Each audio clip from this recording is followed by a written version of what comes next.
All right, so we're back to working on this Homelite. In fact, I've done other work to it. I got the top end put back on.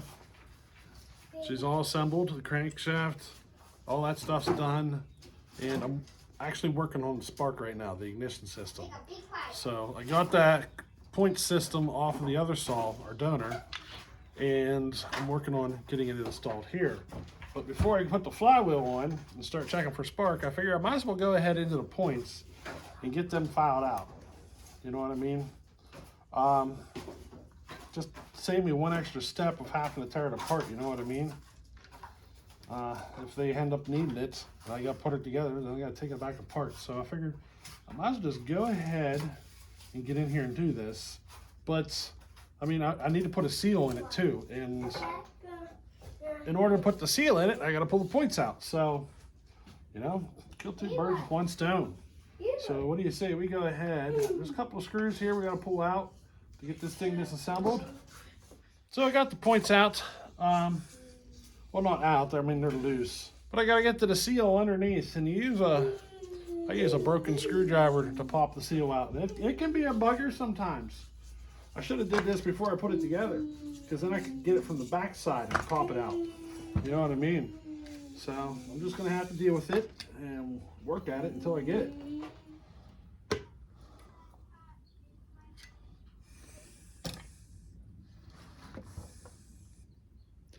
All right, there she is. You just gotta have patience, you know? They come out. I got brand new ones here. I got one for each side, so we're gonna have a new set of seals in this bugger. Make sure you oil them up before you put them in though. If you don't pre-lube them, they have a tendency to burn up on you or melt. So definitely pre-lube them. Just take some oil on your finger, smear it around on there, and slam her together. I have this thing here. I forget what it's from. I think it's a handlebar, but it's like the perfect size for pushing seals on.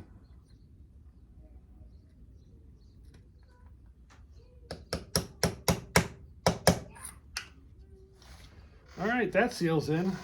I might as well throw the other one in since we're at it, right? In case you're curious about the part number, it's SKF seal. The part number is 6119. There must be gas in this thing, because every time I turn it upside down, I get a little leak out of this vent. All right, so both seals are in.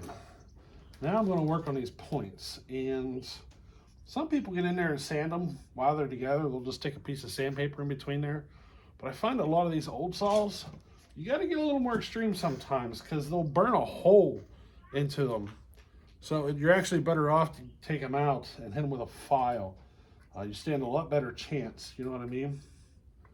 It's just a matter of, it's just two metal contact points that touch each other. So, you know, your points usually don't need replaced. It's usually the condenser or the coil. Typically, a little file work will clean your points right up. But that's what I'm getting into here. I'm going to file on these points for a second so that we got good, clean contact. And I can tell you, they are burnt a little bit, kind of like a little crater dug out of the center of them. It happens over time, you know what I mean? But it only takes a few strokes of the file to clean it right up.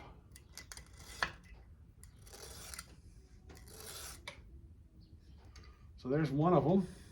I just got to get the other one. Now, it's just a matter of putting her back together. So whenever you're doing your points, you have to set the gap. And it says right on here to set your points to 15 thousandths. And if you don't have a feeler gauge, I mean, you can do it by eye for the most part. Just put a little space in there, you know, whatever you think it looks good, go with it. Chances are you're going to be pretty close. It's about, I mean, it's a little thicker than a piece of paper, closer to that of like a cereal box, like how thick a cereal box would be. It's about that thickness. And chances are you're going to be just fine. Now we're almost done putting these points back together. So what I'm going to do then is I want to put the flywheel on and the starter, and I'm going to check it for spark, because I don't want to get a whole lot assembled until I know I have spark. So this could be a video of checking for, you know what I mean, or figuring out a spark issue, or we could be, you know, continuing with the assembly. We got to test it to find out, you know what I mean? We're using a bunch of old used parts, and it's going to come with the territory. This is our parts donor saw, and I need a keyway. So it has a keyway, we're going to pop it out. We're using everything, the keyway, the coil, the points, everything out of this saw. And you've noticed that there's several different types of ignition systems if you've ever worked on these old saws. And it's just a matter of making sure you match them up, making sure you have all matching parts, you know what I mean? It's whenever you start mixing and matching that you tend to run into trouble. All right, we got the key installed. Now we gotta get this flywheel on. All right, so the ignition system's together. Now we can figure out if it's got spark. I'm gonna kind of stick the starter on here. Might throw a screw or two in it.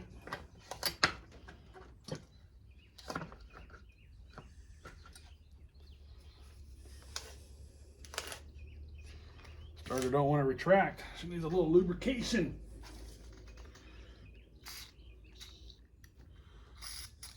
I just cleaned the bejesus out of this starter, and I probably cleaned all the lubrication out of it. It was working earlier. Something seems weird in there. I might have to take this off. All right, let me go ahead. Somebody's obviously worked on it. There's a new starter rope on it. So let's take it apart and see if we can fix it. I swear it was working earlier. Maybe it wasn't. All right, I got her fixed. There's like a plastic dust cover in there. It's starting to get, you know, it's aged enough that it's got a little bit of a warp to it, and it was kind of jamming things up. So back to it. Let's get this starter on. See if we can get some spark out of this thing. So I'm pulling this over, and I'm not liking the way it sounds.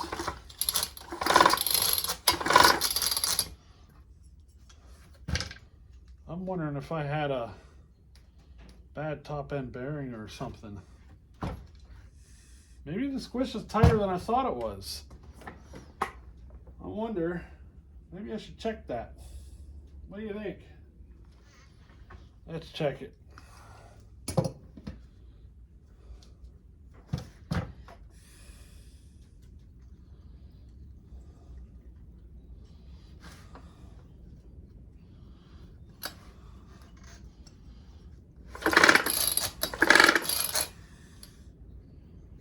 It ain't that tight.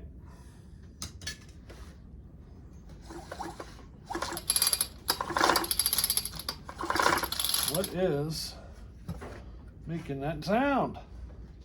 So I'm working on figuring out if it's on the top of the stroke or the bottom of the stroke, if that noise, because if it's on the bottom of the stroke, then I think the piston is hitting the crankshaft.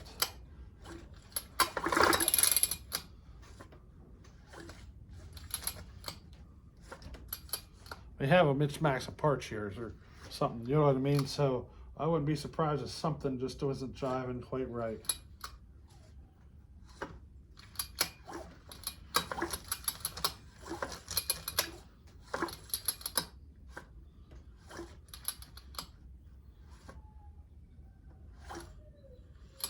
Yeah, I think it is.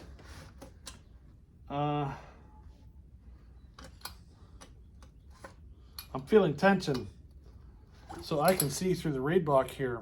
I can see the crankshaft rotate, and I can feel tension at bottom. So I think the piston is making contact at the bottom. Through the top of the stroke, she moves smooth.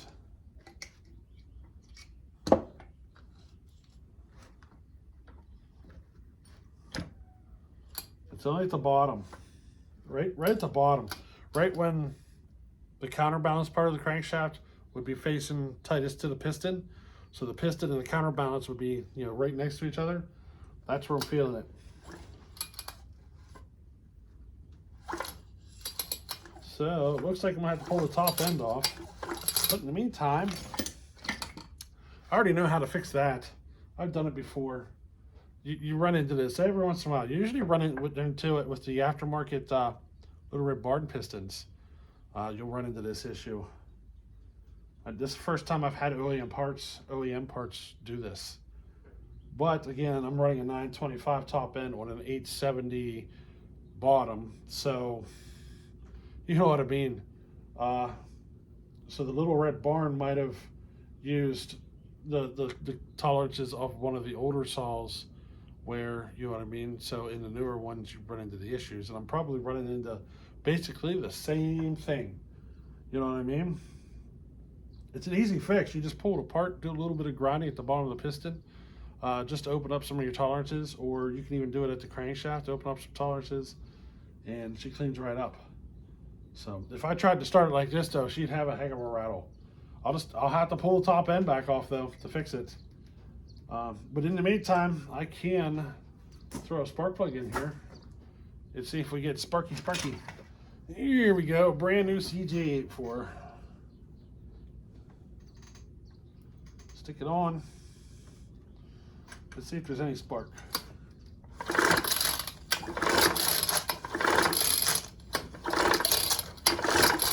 Nothing.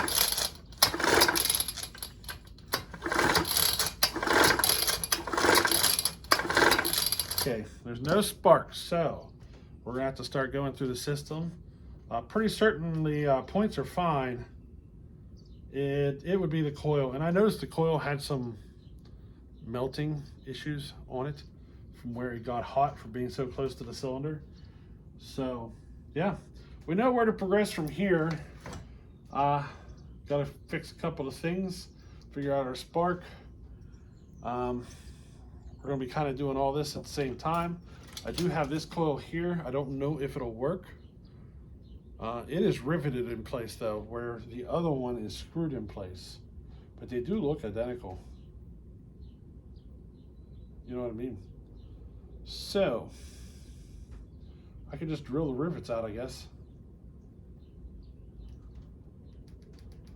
We'll see. We'll see how this progresses. I think the coil is shot. I had a feeling whenever I seen all that melted plastic on it. So the back side of the coil, where it's up close to the cylinder, all that plastic is melting away and everything. So I needed to get this far in order to find out if it would work. And since it don't, we're gonna move forward and figure it out. So, hey, I hope you enjoyed this one. Little bit of work on the assembly. Once I figure out the spark, it should go pretty smooth. And I'm gonna fix that clearance issue in the bottom, or in the rotating assembly. In fact, if I remember correctly, 925s have thrust washers, and this one, I didn't put thrust washers in at the wrist pin, so maybe that's my issue. We'll have to look. I think 925s have thrust washers. That might be my issue all along. So we'll see how it progresses. Alrighty, later.